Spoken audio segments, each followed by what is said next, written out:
পশ্চিমবঙ্গ সরকারের পর্যটন দপ্তরের অর্থানুকূল্যে ও বীজপুর বিধানসভার বিধায়ক সুবোধ অধিকারীর প্রচেষ্টায় এবং হালিশহর পৌরসভার ব্যবস্থাপনায় আজ সাধকপীঠ রামপ্রসাদ ভিটের উন্নয়ন ও সৌন্দর্যায়নের কাজের শুভ উদ্বোধন পর্ব অনুষ্ঠিত হলো। সমগ্র অনুষ্ঠানে উপস্থিত হয়েছিলেন বীজপুর বিধানসভার বিধায়ক সুবোধ অধিকারী, হালিশহর পৌরসভার পৌরপ্রধান শুভঙ্কর ঘোষ, পৌর পার্ষদ বাসুদেব সাহা, প্রবীর সরকার, পারমিতা দাস, দীপঙ্কর চক্রবর্তী সহ বরেণ্য ব্যক্তিত্ব মাধব চক্রবর্তী, দীপায়ন চক্রবর্তী এবং গুডউইল ফেদারনিটির সকল সদস্যরা।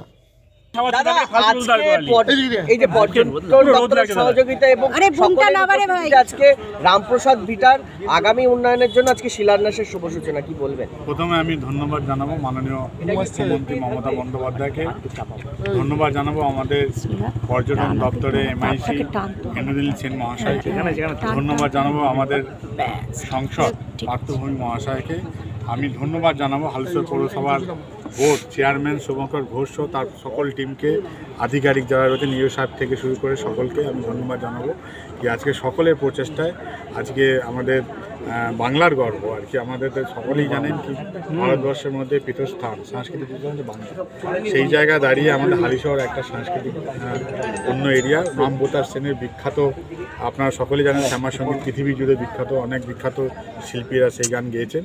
সেই জায়গায় দাঁড়িয়ে তার 300 বছরের পুরনো আমাদের যে হেরিটেজ হালিশহরের পর্যটনের প্রচেষ্টায় যে আমরা হেরিটেজ করার যে আমাদের পর্যটনের যে প্রকল্প চলছে, যেন হালিশহরকে সারা বাংলার মানুষ, সারা ভারতবর্ষের মানুষ, সারা পৃথিবীর মানুষ যেন জানতে পারে, তার এক অধ্যায় আজকে শুভ সূচনা হয়ে। কতদিনে শেষ হবে এই প্রকল্প?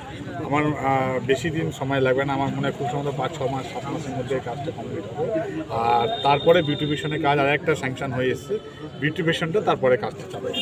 Bureau report bengaltv.in।